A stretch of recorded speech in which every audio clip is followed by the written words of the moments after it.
Hello to everyone. Really delighted to be with you today and to open the second edition of the EpiSkin Academy webinar series for 2021. This new edition will focus on in vitro eye irritation and the positive contribution of the Skinetic HC to help you to deal with that.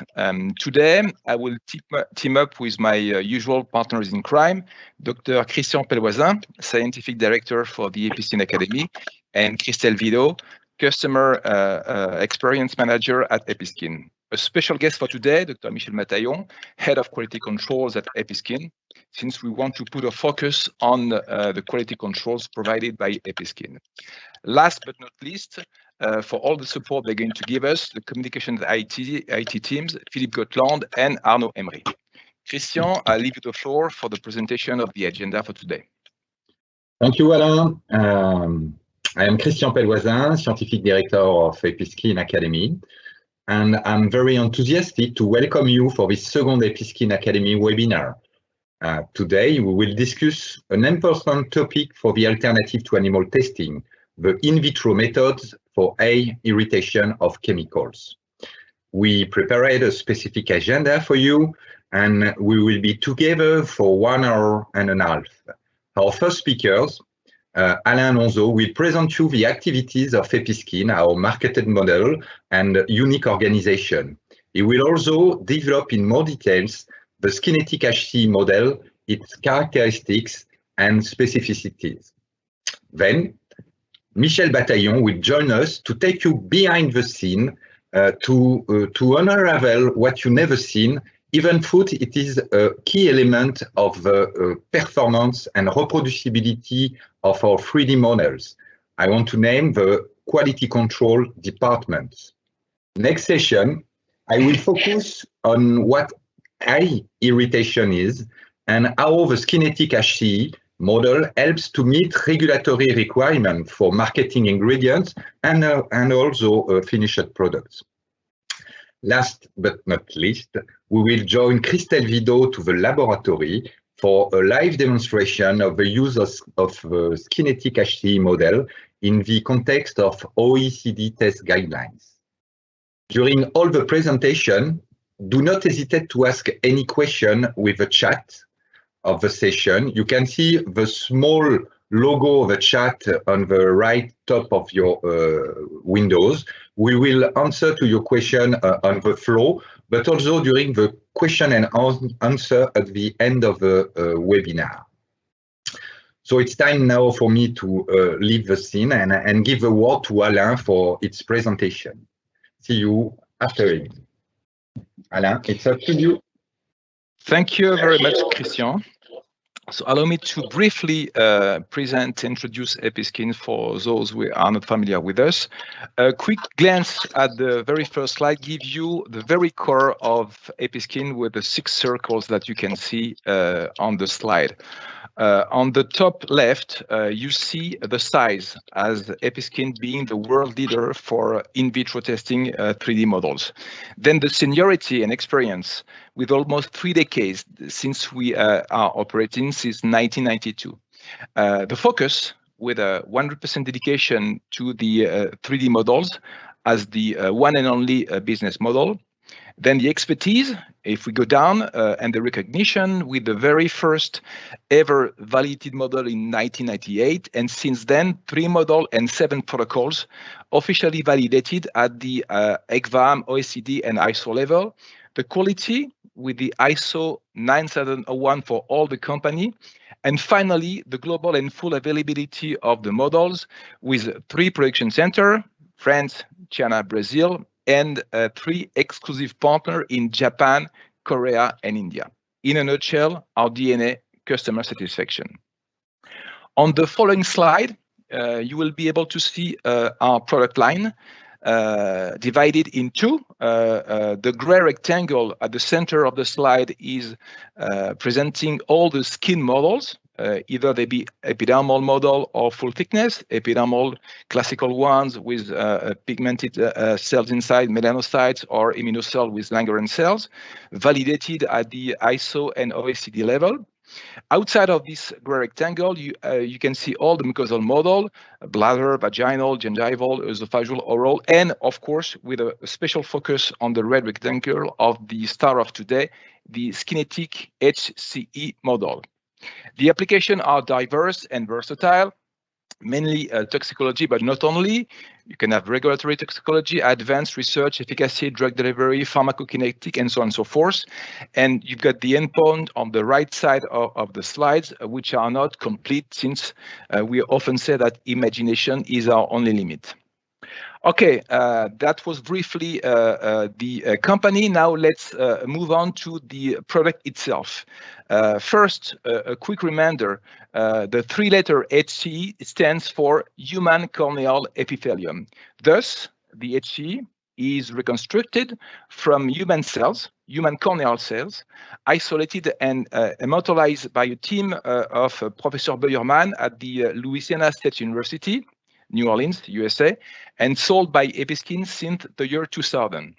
It consists of a 5-day air liquid reconstruction using a chemically defined and serum-free medium. And the final result is a corneal tissue with a morphology and a thickness very similar to the corneal tissue of a human eye. The HCA is available in different formats, as you can see on the right side of the slide.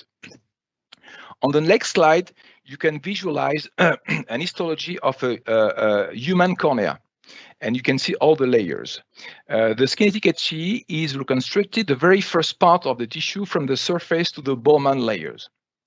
On the other slide, if we examine carefully an histology of the HCE, you can see very clearly the presence of squamous, wing, and basal cells as in the native situation, and it's also shown with the S-EMI underneath and on the right side of the slide. More importantly, you can see on the next slide that as per the native condition, the production and accumulation of mucus and microvilli, a clear sign of the similarity of the model. And this has been confirmed by a study performed by Mrs. Monica Berry, showing that the HCE model synthesizes and secretes mucins. I'm now done with a quick presentation of the HCE model, and I leave the floor to Dr. Michel Bataillon, Head of Quality Controls at Episkin. Quality controls are one of the pillars of the Episkin signature. We are not negotiating with QC in order to check the perfect quality of our model so that you can use them with full trust and confidence. Michel will show you how critical QC are in our policy and how committed we are to check all along the production process, all steps, to ensure the final quality of the model for your satisfaction. Michel, it is up to you now.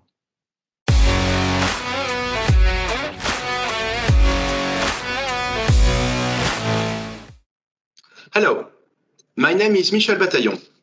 I'm responsible for quality control at Episkin, and I'm going to present you this activity. As Episkin customer, when you receive a plate of reconstructed tissues, you have to know that many controls have been made during and after production process. We inspect products to ensure that they meet our high required quality standards and ISO 9001 requirement. Our QC concerns 3 activities. Firstly, we perform QC on all our finished products. Additionally, we perform QC on ingredients prior to entering production. And finally, we manage environmental QC for Episkin facilities. About finished products, quality controls include histology for all models, and for some of them, function barrier assessment and viability. So let's go to our labs.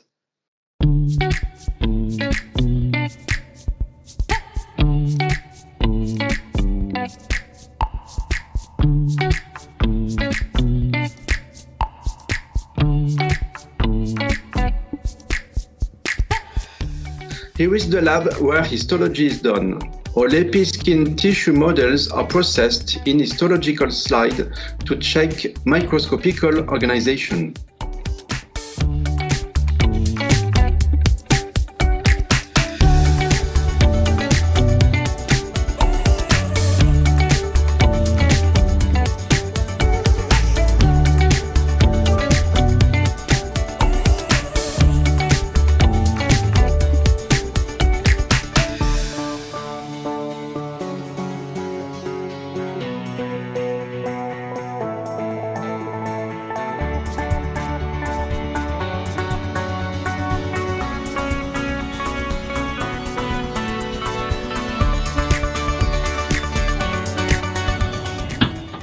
At the lab, we mainly process paraffin sections because tissue morphology is better preserved than frozen sections, and long-term storage over multiple years is possible.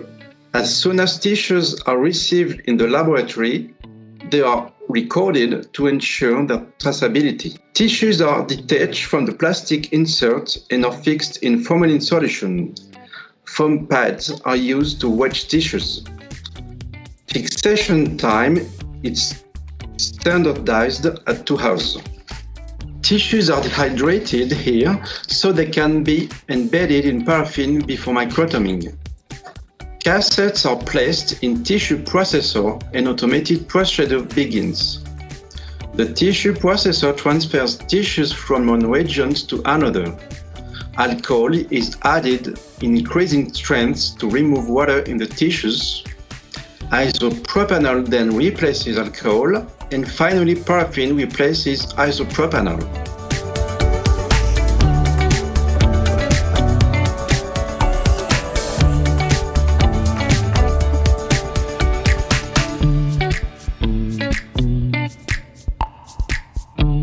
Then tissues are embedded, means that they are carefully oriented in melted paraffin, which when solidified provides a firm medium for sectioning.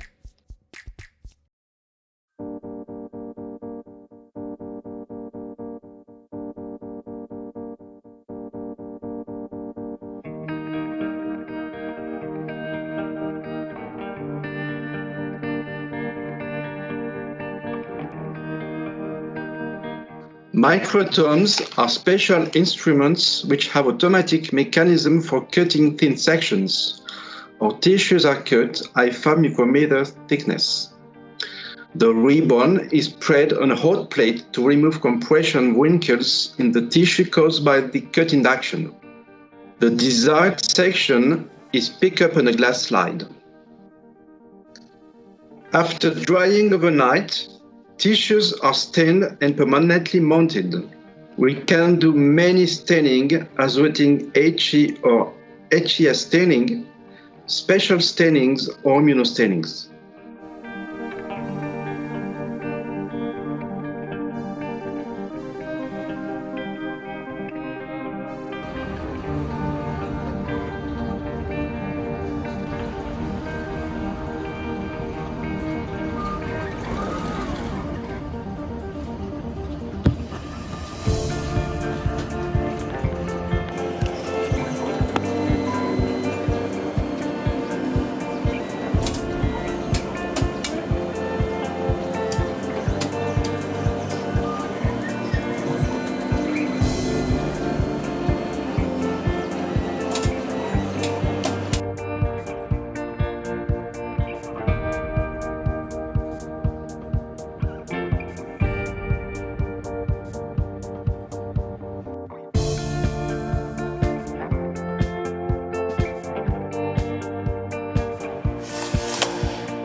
All slides are digitalized under an automatic scanner.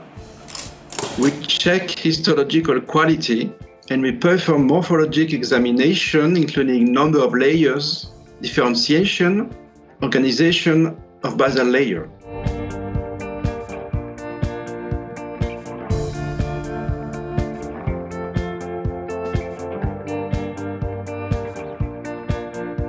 For internal studies and characterization of episkin tissue models, we process immunostaining slides using a fully automated EHC stainer.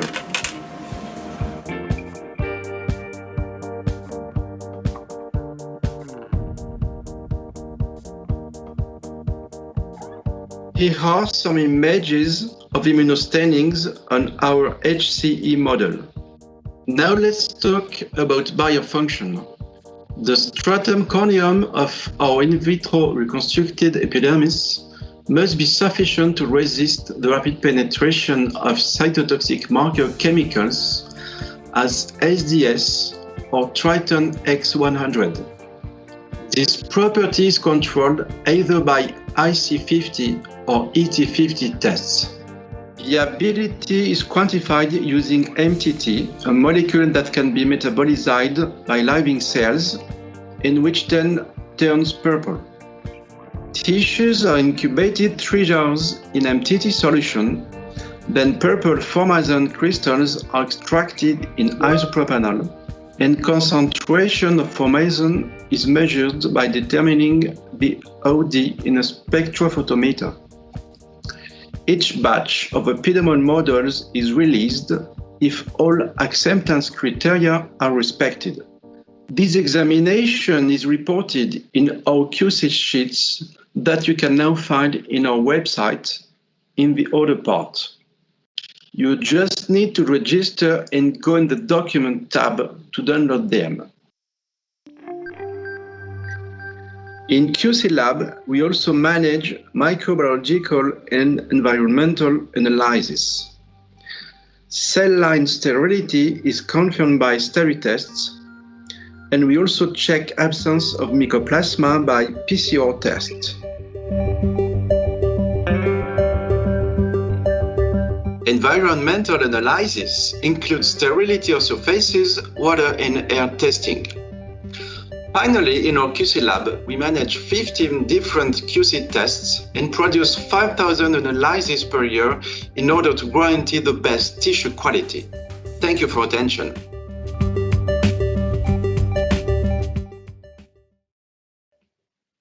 Thank you very much, Michel, for this deep dive in the detailed process of the EpiSkin QC. Very important to notice. And again, QC are part of our commitment that you will be able to use our products with trust and confidence for your satisfaction. Fast, reliable, and relevant are the keywords for the EpiSkin QC. It's now time to ask Dr. Christian Pellevoisin to illustrate the use of the HE model in the context of regulatory testing, but not only. Christian, your turn. To introduce more in details how Skinetic HT can help you to meet regulatory requirements. So when we speak about Skinetic HT, we speak about several applications, but especially today about eye irritation. Eye irritation for what? Eye irritation is very important for any new chemical ingredients that you want to register in Europe or in US or any countries to characterize the hazard of this chemical. This hazard is needed to protect the workers in order to do what we call the CLP classification,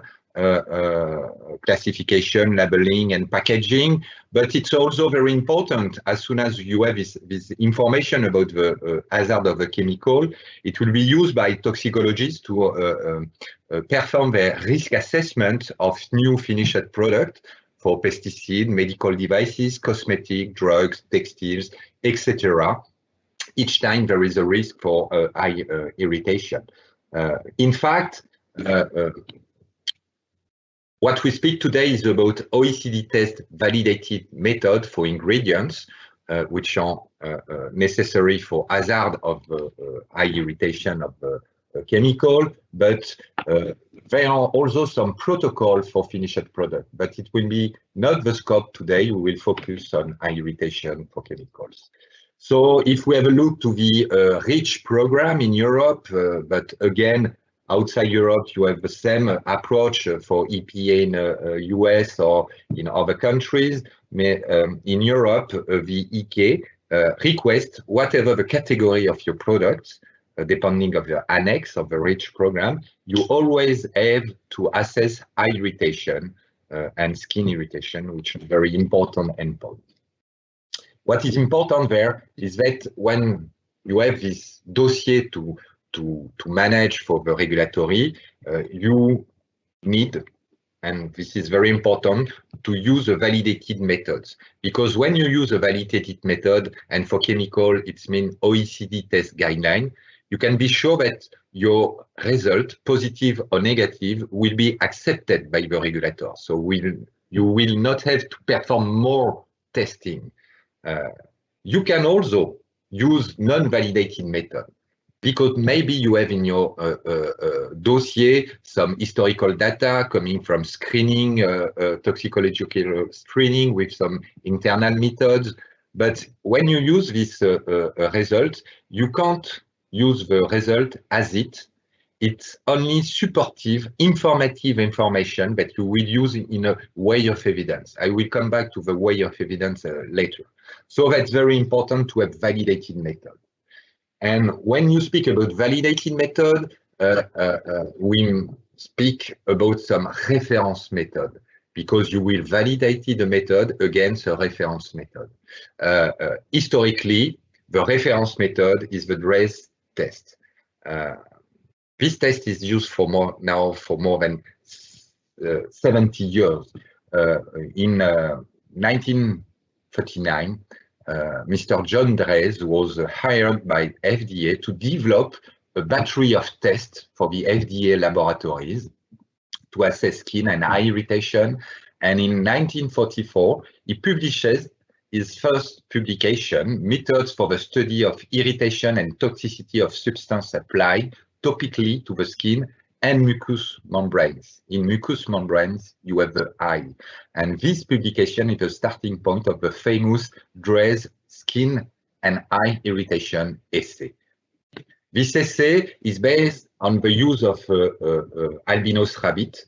You apply in the eye of the rabbit your product to test, and during 3 days you observe and you score the effect on the corneal, conjunctival, and iris part of the eye, and you do your observation up to 21 days to assess the reversibility. This notion is reversibility is important in order to be able to distinguish between category 1, which is irreversible damage in minimum 1 rabbit in your essay, and this is the tricky classification. It's a quite corrosive product.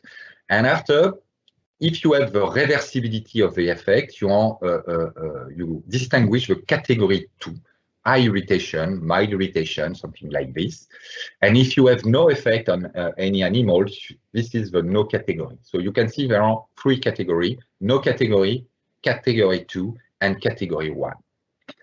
This essay for the rabbit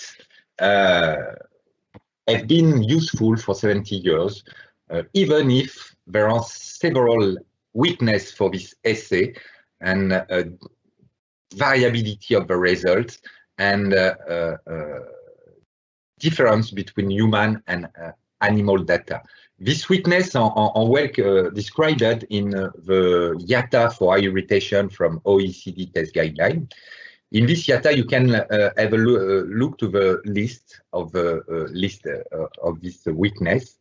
First of the weakness, it is the fact that this method have never been validated. For 20 years now, we speak about validation, alternative to animal methods, and we request for this method a high level of performance, and we do statistical analysis, etc. You have to keep in mind that animal data, animal methods have never been validated, so we don't know how they predict. And from the use of this method, we have seen that it's quite protective for human, but it's not perfect and far from perfect. But without formal validation, we can't have an idea of this predictivity. The weakness also of this data is linked to the reproducibility. Several retrospective analyses of historical data have shown that you have often variability for the same chemical of classification. This is linked to the subjectivity, because the DRES essay is not quantitative, it's a scoring system. You ask an expert to give a score, and depending on the expert, the score can be different. Depending on the day of the week, maybe the same expert can have different classification. However, variability is linked to the duration of contact of the product. When you apply a product on the living eye of a rabbit, you can have, especially for some physicochemical products, solid, past, or liquid, a dispersion more or less important by blinking and by the tears of the rabbit. You have also differences in the animal behavior. Some animals have more blinking, so more dispersion, so less effect. And you have also an effect of the post-care treatment. Some case you can use a post-care or not, and also a source of variability of this assay. Other variability links to mechanical damage. When you apply a powder, for example, a solid chemical with a blinking, you can have aggression, destroying of the cornea, and an increase of the effect. You can have also accumulation of the product to be tested in the what is called the conjunctival cul-de-sac, and this will exacerbate also the effect and in fine the score that you observe. And there are also, as I told, differences between physiology and sensitivity of the animal eye and the human. And least, and very important, this testing is also very painful. And this is why for now 20 years, more than 20 years, a lot of tests have been developed to try to replace this animal testing. And this is not only for ethical, but as I have shown, it's also for scientific reason. We need a better prediction of the human for this endpoint.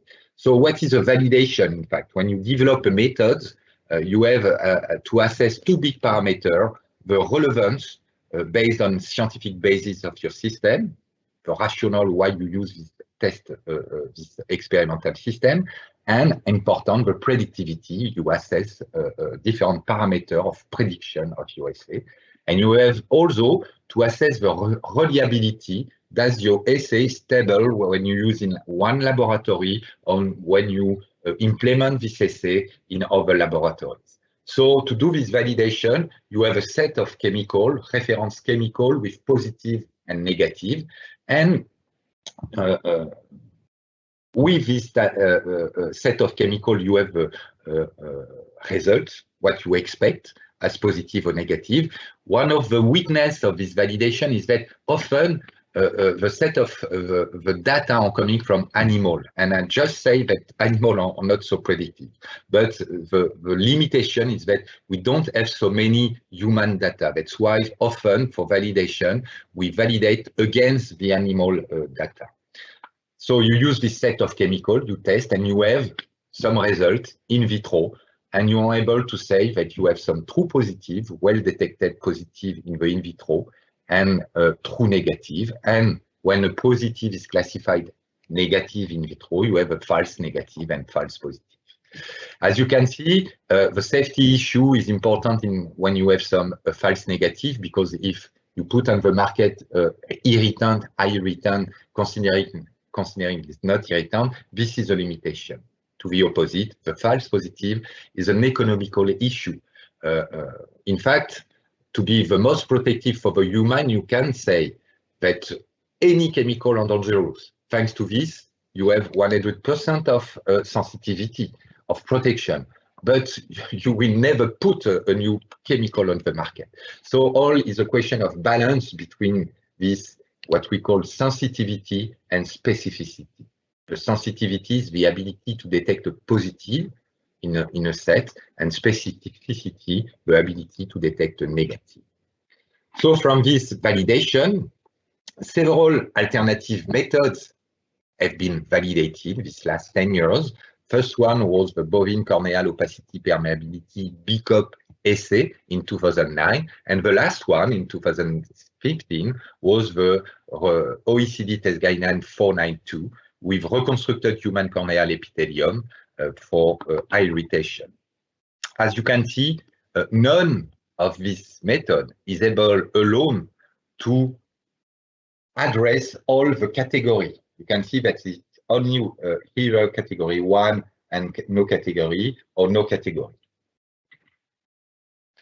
Kinetic HC have been validated in 2016. 2 publications in open source have been done with all the data you want to more details you can find. So do not hesitate to download this publication and to have a look. One publication for the liquid protocol and one publication for the solid protocol, because there are 2 different protocols. Compared to the skin irritation, where we have the same protocol for the two form of chemical.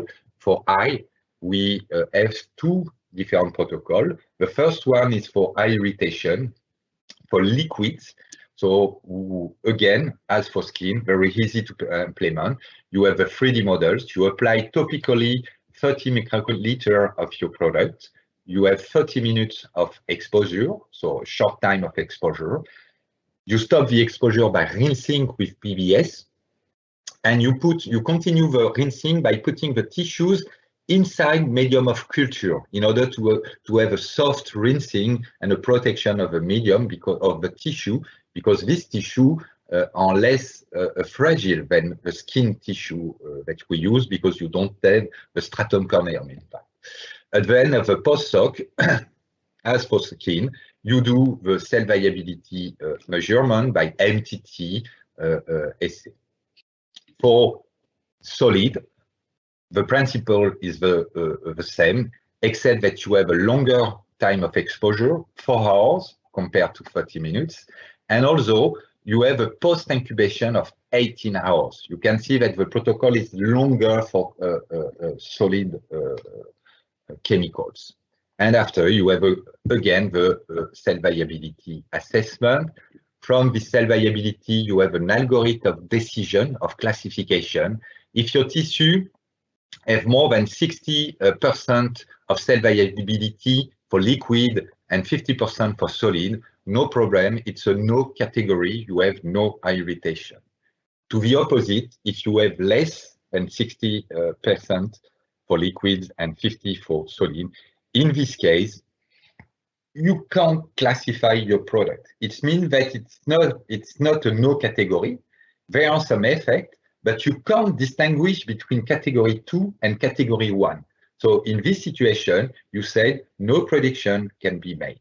And you have to go further if you want to classify, to distinguish between 1 or 2. So this method has been integrated in the OECD test guideline 492 in 2017. This method is one of the big advantages of this method based on HCE model, is that it's applicable to any form of chemical, liquid, solid, sticky, whatever you want. This is a very, very important, and the very good performance of this method for the low level of false negative made of this method the recommended one to assess the no category. If you have if you want to have a no category, if you think your chemical is no category, no question, go straight to this assay with Skinetic HCE and perform it to have it. But if it is not classified as no category, in this case, the limitation is that you can't distinguish. And this is true for any alternative method. This is the problem for BCOV, for ICE, and all the others validated. You can't address the 3 categories. This is the limitation of the existing method. It doesn't mean you can't do it, but it's more complex when you want to address the category 2. And that's why OECD released a document in 2019, and I recommend you to download again, it's free, on the OECD website, this document. It's a very huge document with a lot of information on how to address this endpoint for chemical. This is the IATA for Integrated Approach on Testing and Assessment for Serious Eye Damage and Eye Irritation. And thanks to this, you will find a solution to be able to address NOCAT, CAT2, CAT1. In this IATA, as for any IATA of OECD, because you can have IATA for skin, for sensitization, and for eye, you have 3 parts. The first part is well described, is the non-experimental, the starting. You have to start by this, by collecting all the existing data, by gather this data, consolidate this data, coming from human post-marketing survey, coming from QSAR model, coming from a different sourcing.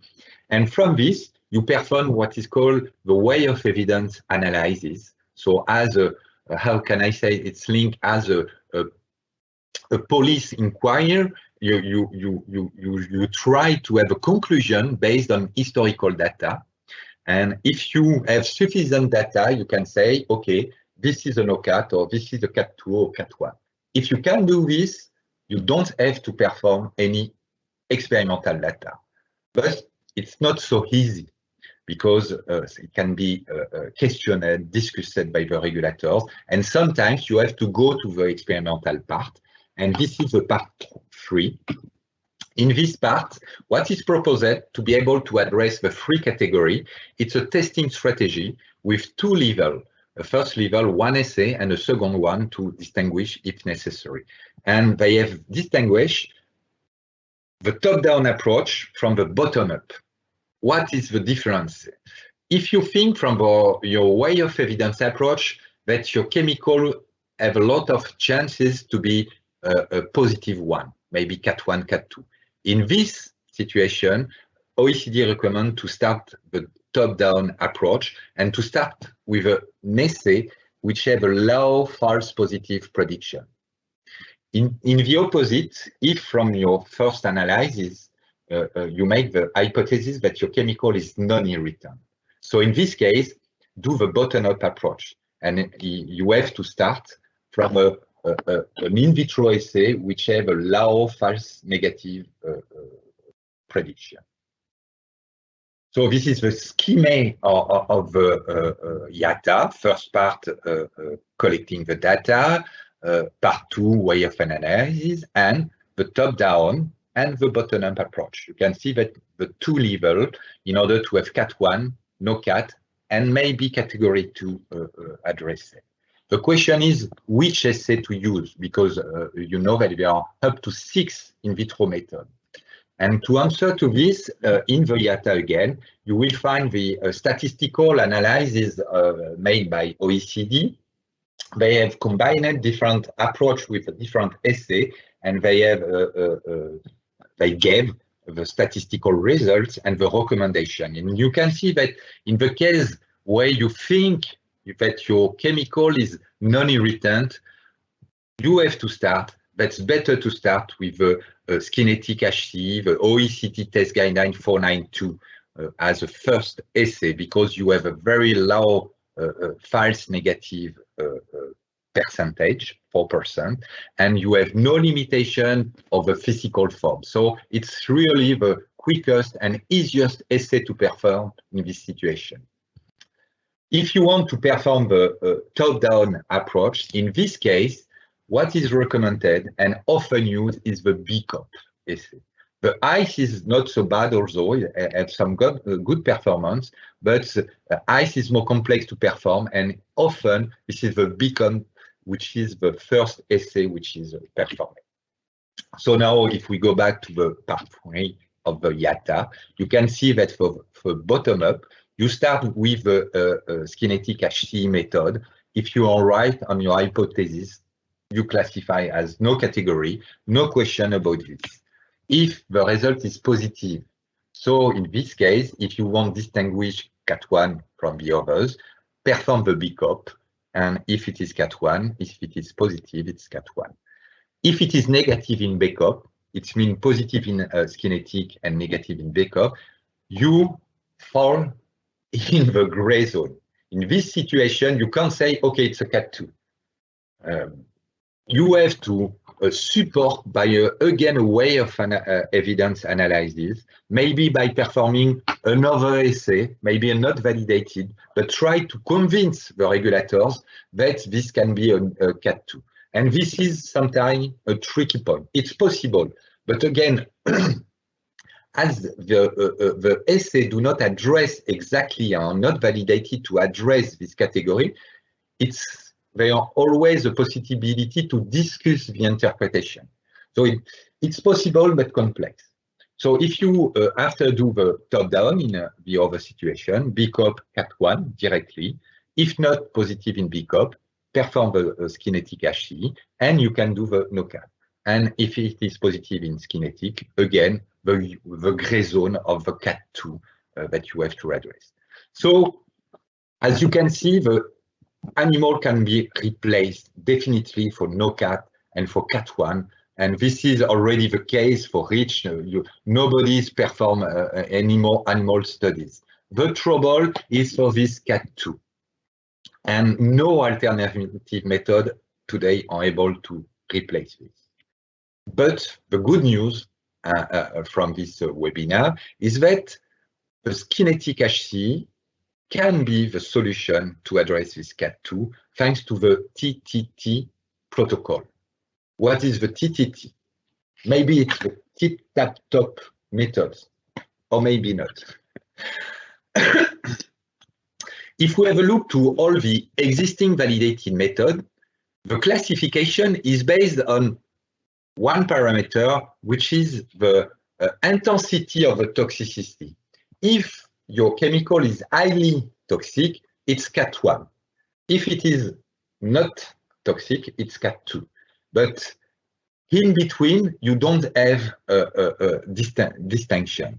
To be able to distinguish between highly and slightly cytotoxic and no cytotoxic, you have to add a new parameter, a new dimension, which is the dimension of the time to appearance of the toxicity.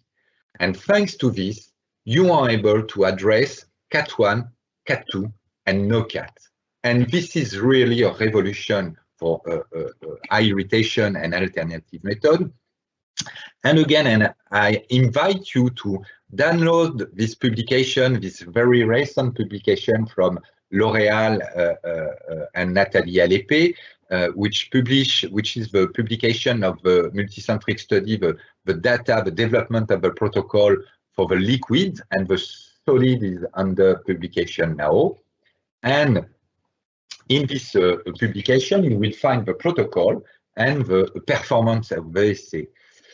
What is important in this step is that if now you are using in routine, or if you envisage to use in routine the kinetic HC for the OECD test guideline 492, do not hesitate, start, because now the validated method is this one. But as soon as the other one will be validated, it will be very easy to shift from the 492 to this new OECD method, because it's the same model and the same, nearly the same protocol. As you can see, for liquids, you have a HC model, you do your application, you have a short time, 5 minutes, and again rinsing, post-soak and MTT. No difference with 492 methods. The main difference is that you have now free time of exposure, 5 minutes, 16, and 2 hours. And thanks to this, you have an algorithm of decision more complex. If the first category 1 can be addressed if you have less than 50% of cell viability at 5 minutes, 16, and 2 hours. To the opposite, if you have no cell viability, more than 50%, in fact, cell viability for the free time, it's a NOCAT. And in between, any other combination will lead to a classification as CAT2. And what is very interesting are the statistical analysis on a set of 56 chemicals. And you can see when you have a detailed analysis that CAT1 is very well predicted with more than nearly 85% of classification. For NOCAT, you have a sensitivity of 72%, lower than for the OECD 492, but for CAT2, you have nearly 80%. And you have, again, no false positive. This is very important. And the lower level of NOCAT prediction is linked to a CAT2 classification. It means that you never have a CAT1 classification if it is a NOCAT. You can, in the worst situation, have classification as mild written. So thanks to this, you can see that we have very good performance to address CAT1, CAT2, and NOCAT. And it seems simple, but it's really a revolution, because this means that it will be the first time for the OECD that they will validate a method for eye irritation as a full replacement of the DRAISE eye irritation assay. And the very good news is that the drafting of this guideline is ongoing and should be finished for this summer, and the new guideline could be expected next year into 2022. So again, I want to insist on this part. Continue to use the Skinetic HT Skinetic HT method for OECD 492, because as soon as the new time to toxicity OECD guideline will be published, it will be the same model, the same readout, the same quality control, the same distinguish between liquid and solid protocol. So it will be very, very easy to progressively shift from the existing historical method to the TTC one. So to conclude on this part, the take-home message is that, but you know it, I suppose, the DRAISE test is not anymore the gold standard. That's finished. Even if people are used to use it, and it's sometimes difficult to abandon, we have all the argument to say not the animal assay is not necessary again. The second point is that the Skinetic HT model, in the context of the OECD 492, allow to predict the no category. This is very important also, because for no category, that's the best method to use. And if you have to assess CAT1, no CAT, CAT2, you can use the YATA approach. And the other very good method is that thanks to the TTT method with the Skinetic HT, you will be allowed to distinguish the CAT1, CAT2, and no CAT in a regulatory context very soon, normally next year, with only one assay. And the TTT method is expected for next year. That's finished for me. I thank you for your attention, and give you rendezvous for the Q&A session. Thanks a lot.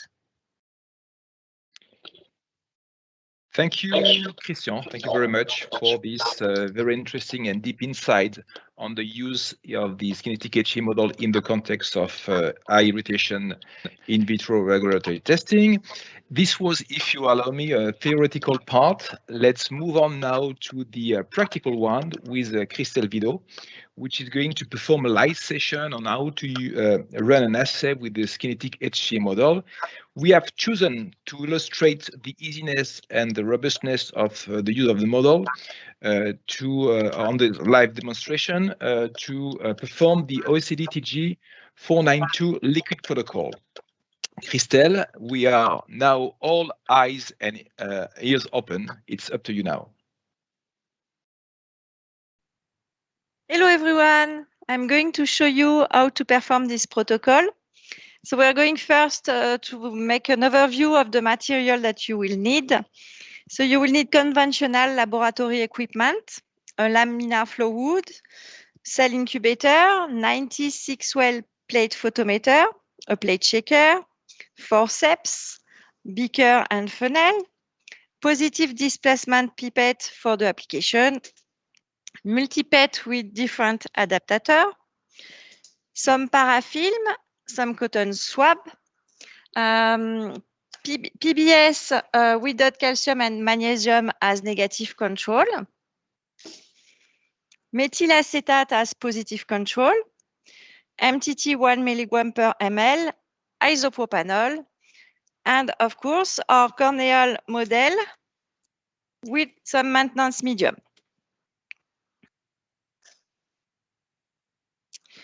So we're going to begin the demonstration.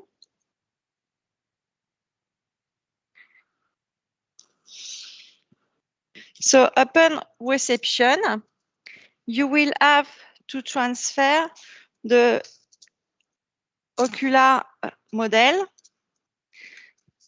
in fresh medium.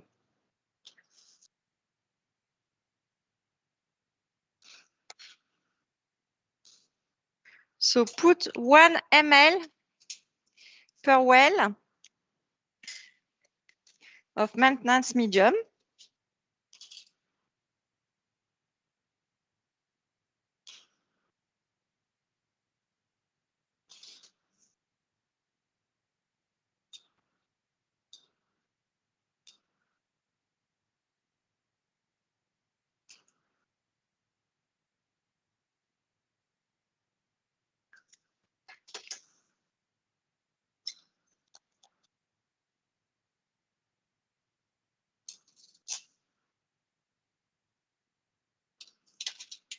So remove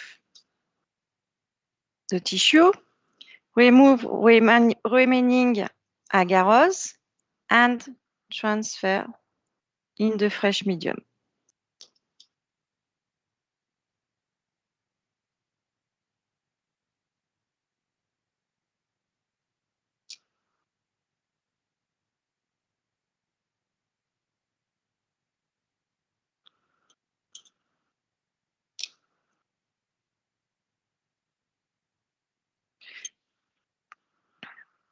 You have to incline the tissue to avoid bubbles formation. And you check the absence of bubbles. And you perform an incubation overnight at 37 degrees.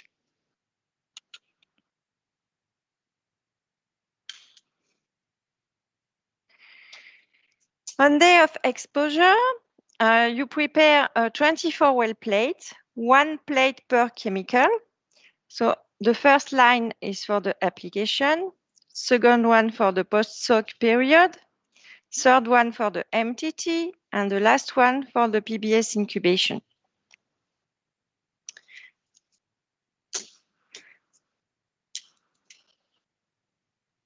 So we use 2 epithelia per chemical.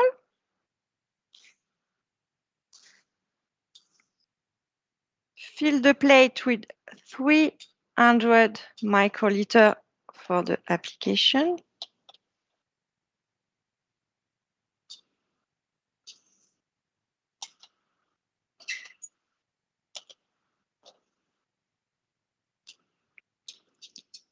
And 750 microliter for the post-soak period.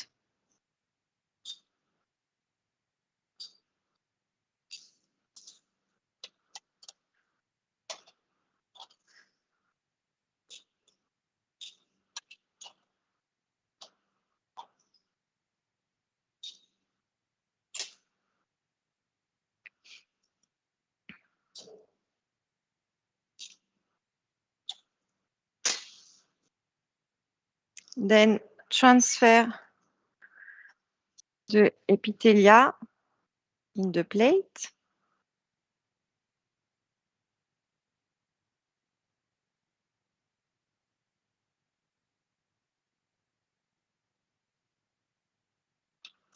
And incubate 30 minutes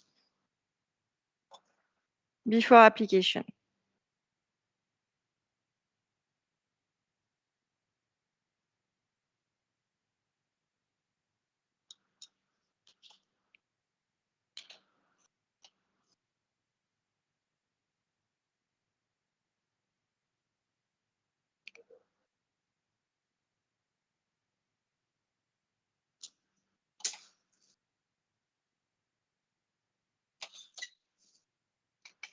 Okay.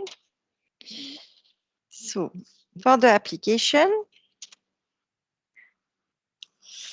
for negative control, apply 30 microliter of PBS.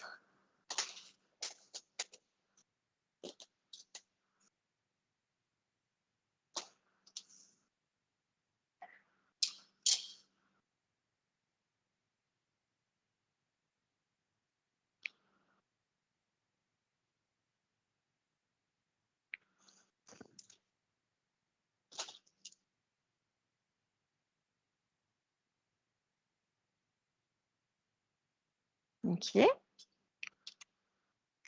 And incubate 30 minutes.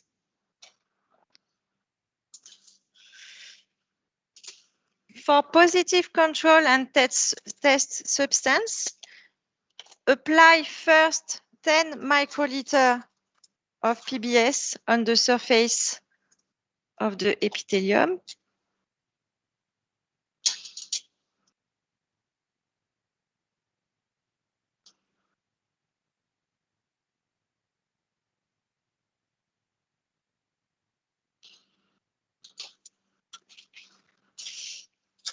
Then apply 30 microliter of positive control.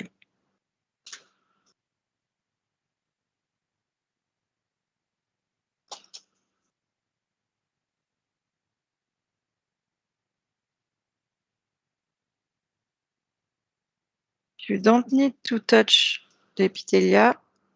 It's really easy to apply.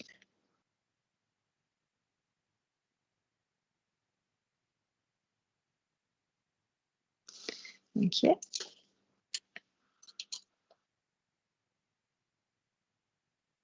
Then 30 minutes incubation, and the same for the test substance.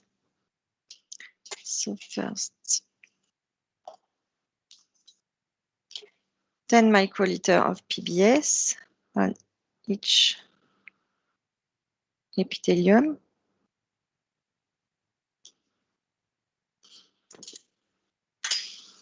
And then 30 microliter of the test substance.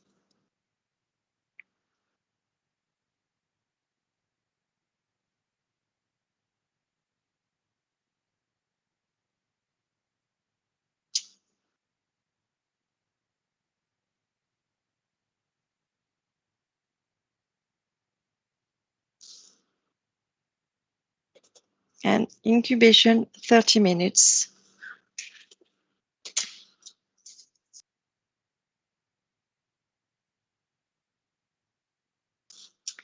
After the incubation, we're going to rinse the epithelia. So we are going to rinse with 20 ml of PBS, 2 times 10 ml.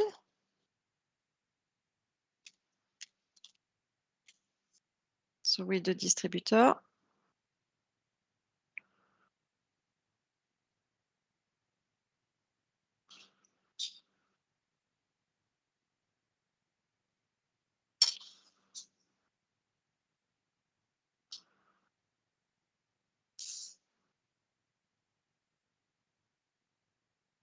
Not too close, not too far.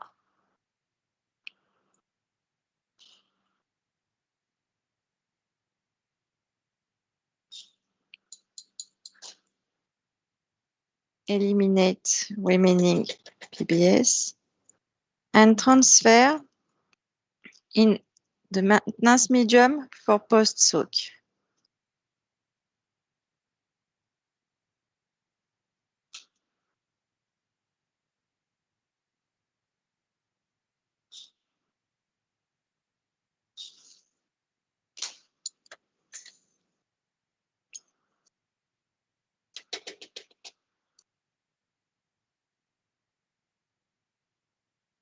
Okay, and put 750 microliter of maintenance medium inside the insert for the post-soak and incubate 30 minutes.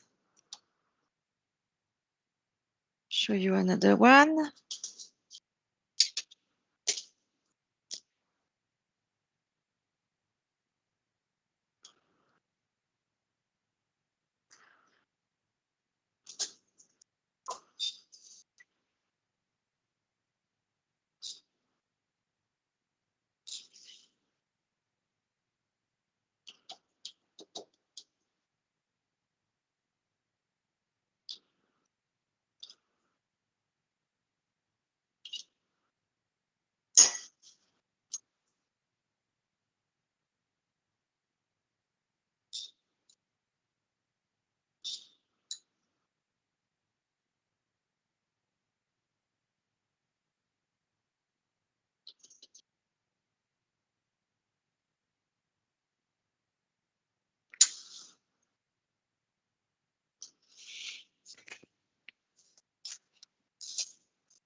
and 750 microliter inside.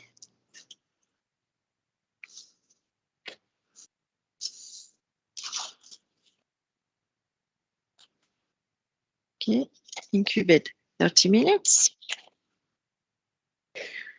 After the post-soak is a step that allows to wash the epithelia. So after the post-soak,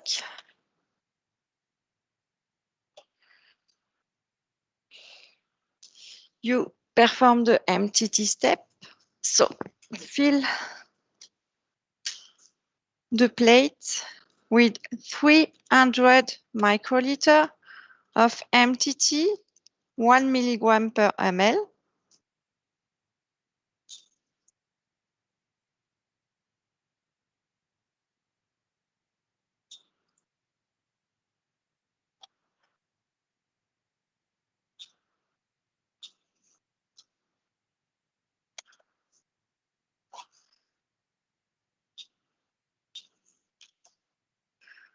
Okay.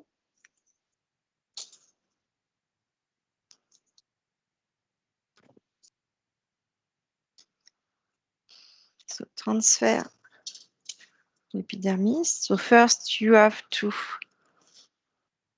eliminate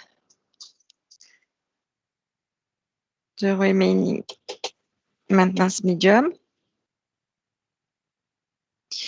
Dry the surface with a cotton bud gently. And transfer in the MTT, avoiding the bubble formation.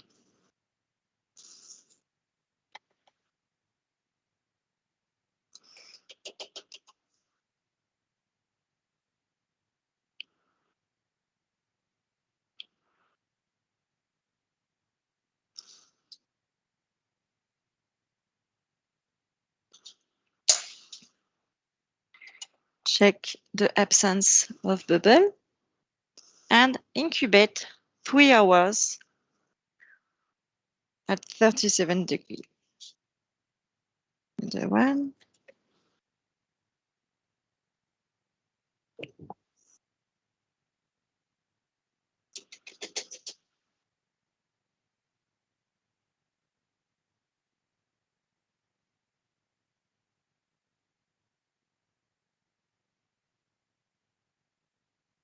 Last one.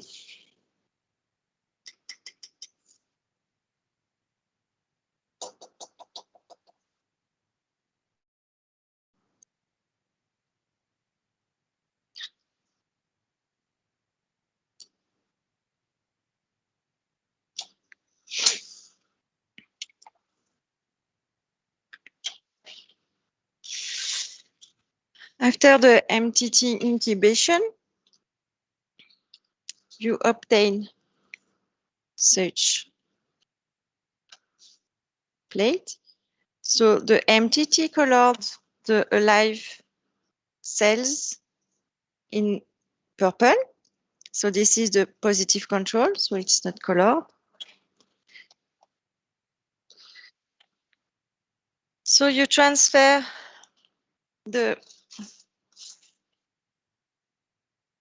insert in some PBS.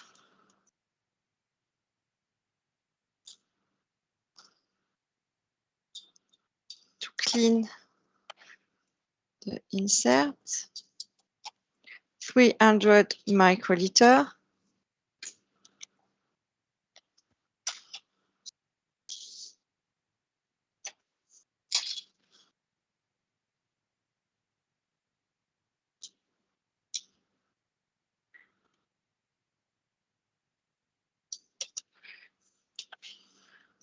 That.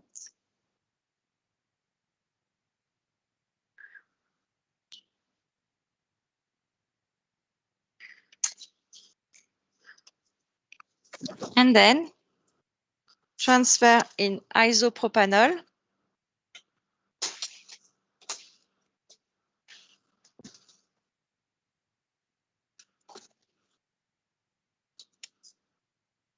for extraction. So 750 microliter.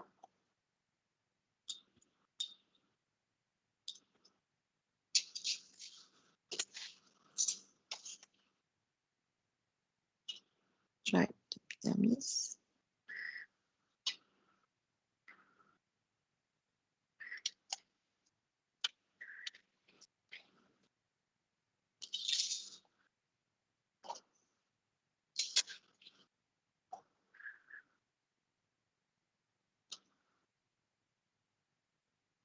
And put 750 microliter inside.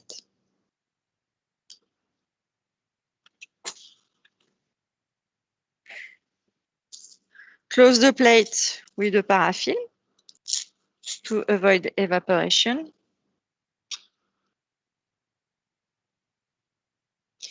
And incubate 4 hours at room temperature,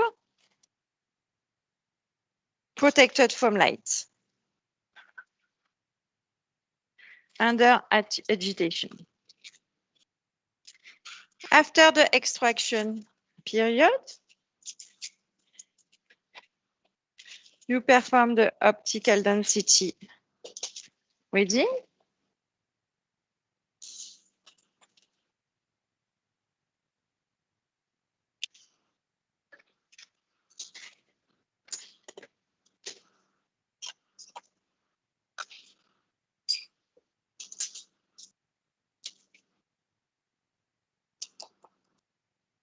And the plate.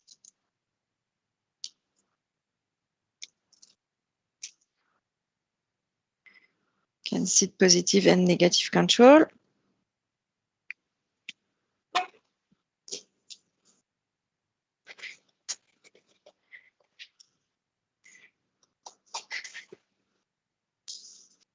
And then pierce the insert and transfer 200 microliters twice.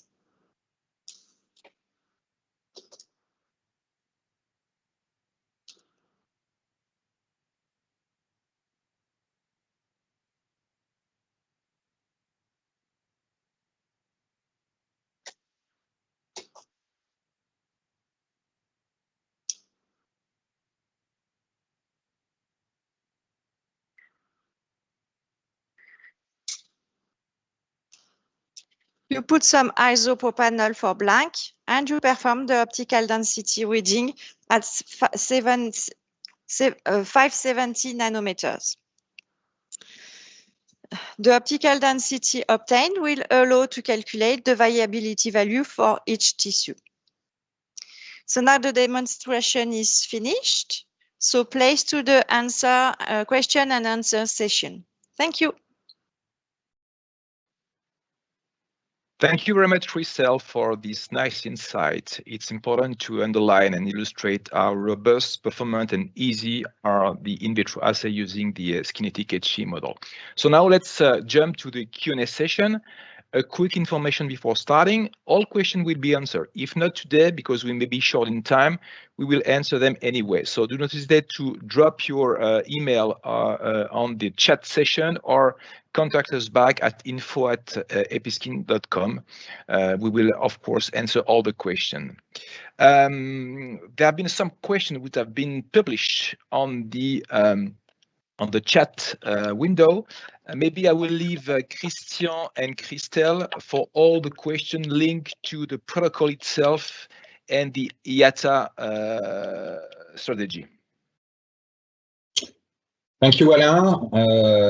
Christelle, if I may, I would like to insist again, because we have a question about distinction between category 1 and category 2. Some people ask why it is important to distinguish between Cat 2 and Cat 1.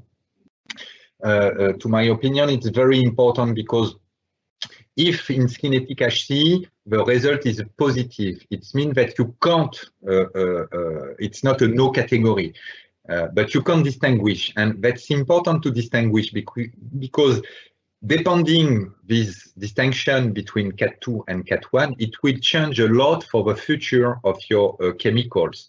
Cat1 is close to be corrosive. It means that for REACH, it's need to be labeled as Cat1. It will limit the quantity you can package, ship.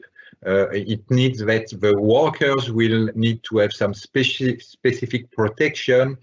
And also it's important for the use in a finished product. You can imagine that no companies will never use Cat1 to design cosmetics or medical devices, but it can be the case for Cat2. Cat2 is a mild return, so at a lower concentration, you can use it in a finished product. That's why it's important to be able to distinguish between these two categories. And today that's possible, as I told you.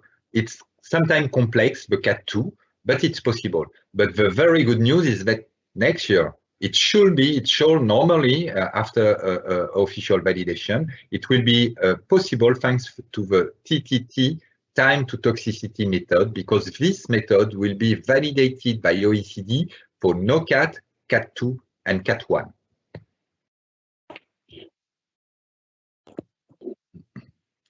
I think there is a question also on the form.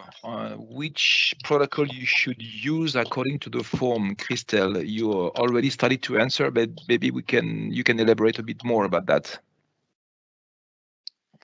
Yes, of course. So the question was if a solid can be solubilized, should we test it with the liquid protocol or solid protocol? Solid have to be tested non-solubilized with the solid protocol. It's the better way to test solid product. We have also a question quite interesting about primary cells and immortalized cells. In the Skinetic HCI, we use the immortalized cells as other production of 3D models for a long time. To my point of view, the question is not to distinguish between primary or immortalized. The question for me, and especially for regulatory, is the predictivity, the stability, the reproducibility of the model. And to this point of view, the Skinetic HCI have shown to be very stable in terms of production and reproducibility, and this is important. And in terms of predictivity, we have now a background for more than hundreds of chemicals. We have with this model a very, very good predictivity.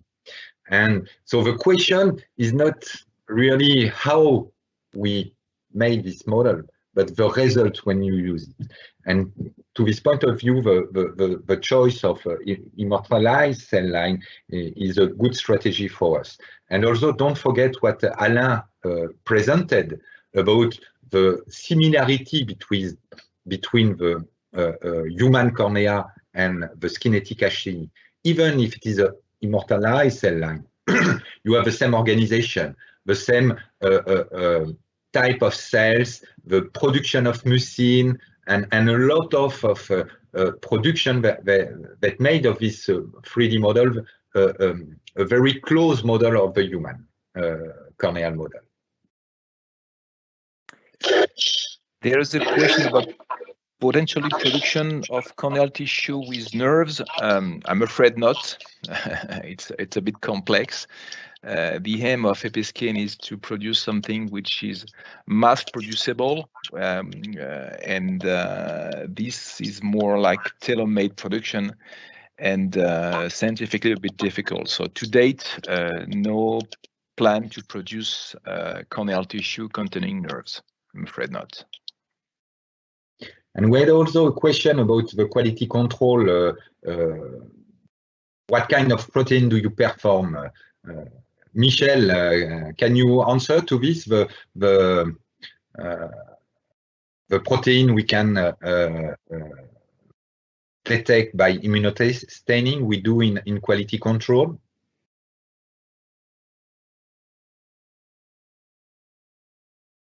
No? Trouble with the mic?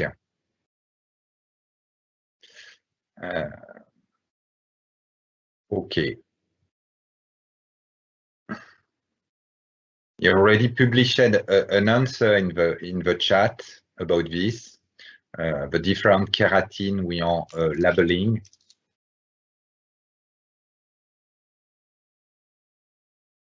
There is a question on the MTT interfered. Christelle, I'll leave you the hand on that.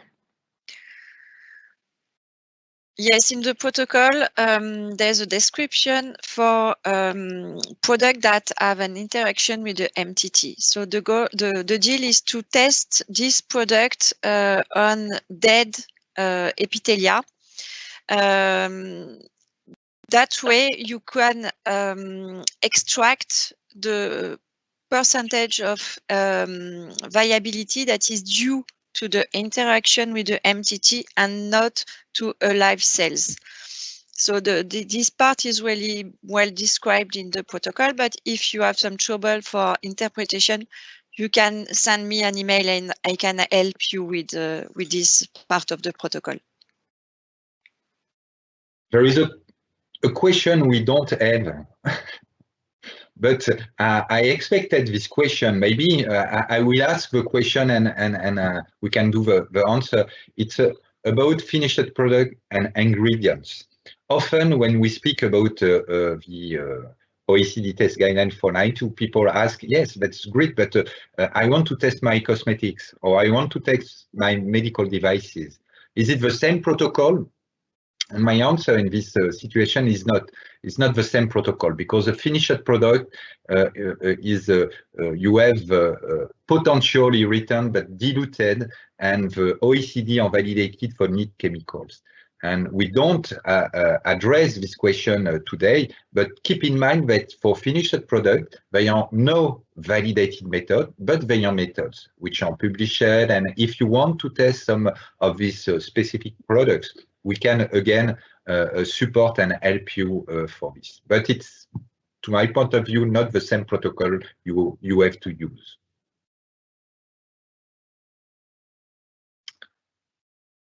Any other question? It's not too late for you to ask. There is a question about solid with the time to toxicity protocol. What is the question? Maybe. Do you have any issue regarding solids with the time to toxicity protocols? The answer is not. We don't have issue. This protocol, the multicentric have been done already, and by L'Oréal, and they have done the multicentric for liquids and solid. The solid publication is under publication, and should be released. It's a question of days or maybe weeks. The results are very good with solid also. The main difference, again, between the protocol liquids for liquids and solid is based on the timing of exposure. And because for solid, you have only 2 times compared to liquids. They are 3 times in the time to toxicity, but for solid, you have 2 times. And again, it will be able to distinguish between NOCAT, CAT1, and CAT2. Following on the time to toxicity, Christian, there is a question about distinction between cosmetic and ingredients. TTT is for ingredients or for finished product?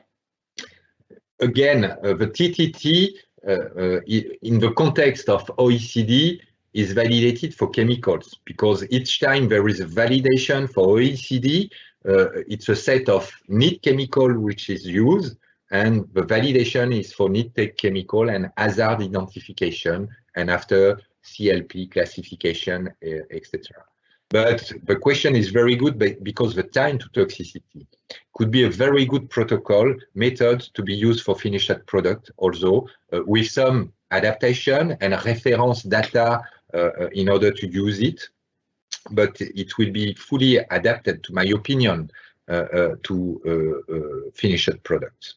The algorithm of decision could be maybe adapted, but the principle of introducing this time in the algorithm of decision, it's very good to be able to address very tiny change and classification. So yes, again, the TTT OECD will be for NEAT chemical, but it will be able to be used for finished product.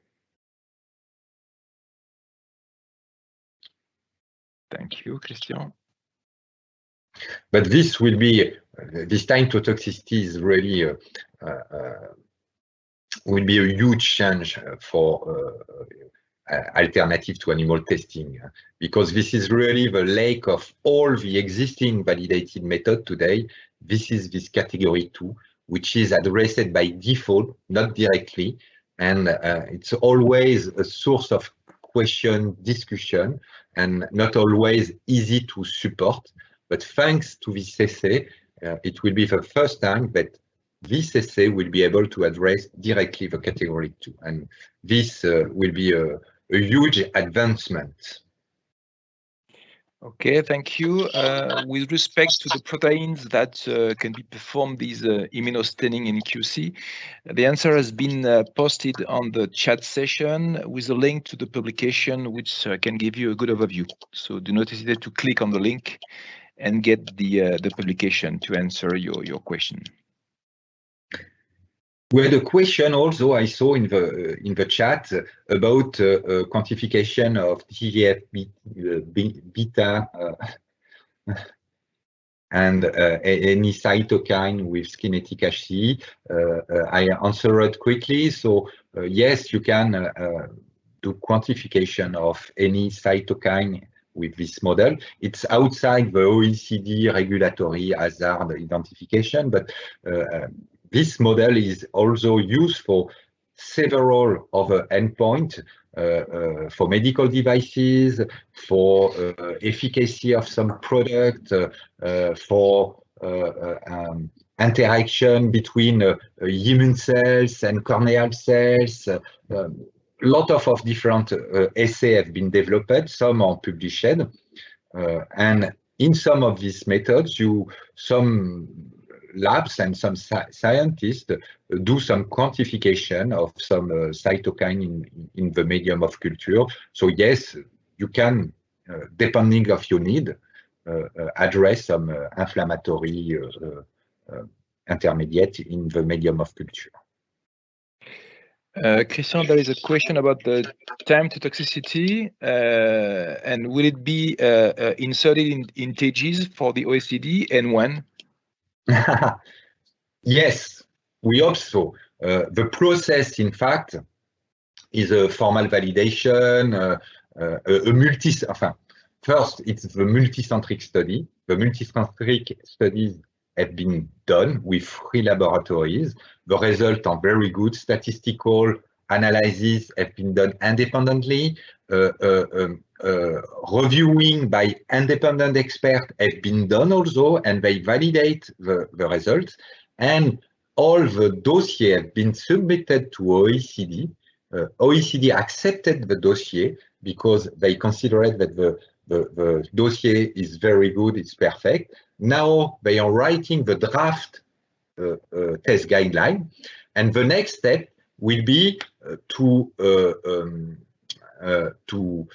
do a vote, a ballot from all the countries participating to OECD to say yes or not, I accept or not this OECD. As soon as the vote will be done, it takes nearly 1 year, it will be a test guideline. I can't say that the countries will vote yes or not, but generally, when you arrive to the draft guideline, you have no bad surprise because all the tricky parts have been done before. So as soon as you have the draft, it's only the administrative process in order to have a test guideline. So normally, we can be sure that next year we will have this guideline.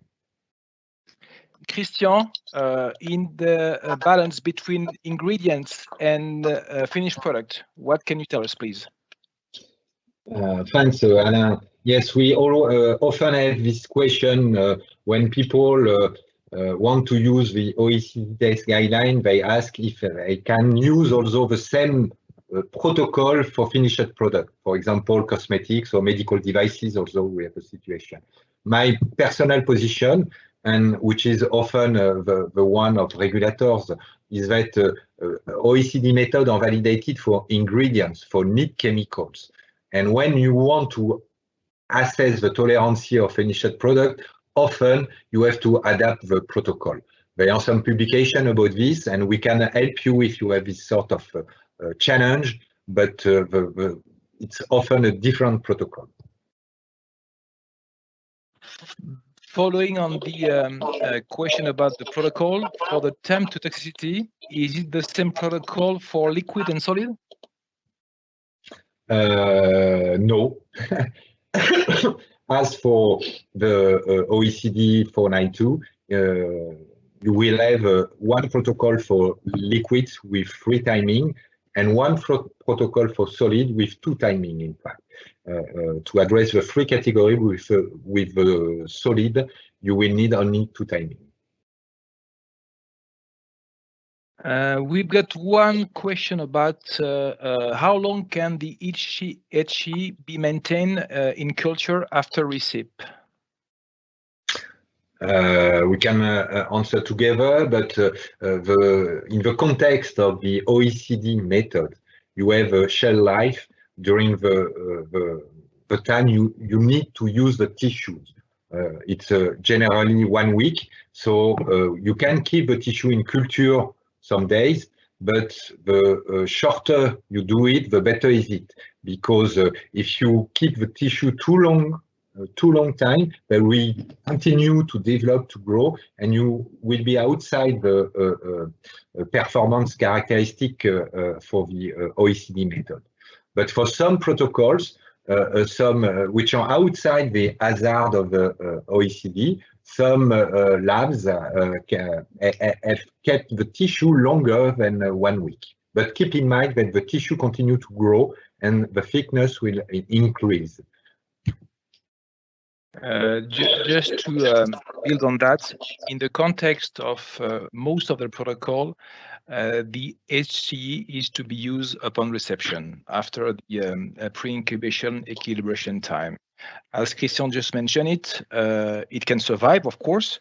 We have shown that, for instance, for the RHE model, which is a manipulable model, we've been able to cultivate and maintain it for 45 days without any alteration in the quality. But it will possibly modify the answer that you're expecting. So it's better in the context of regulatory testing, to use it upon reception.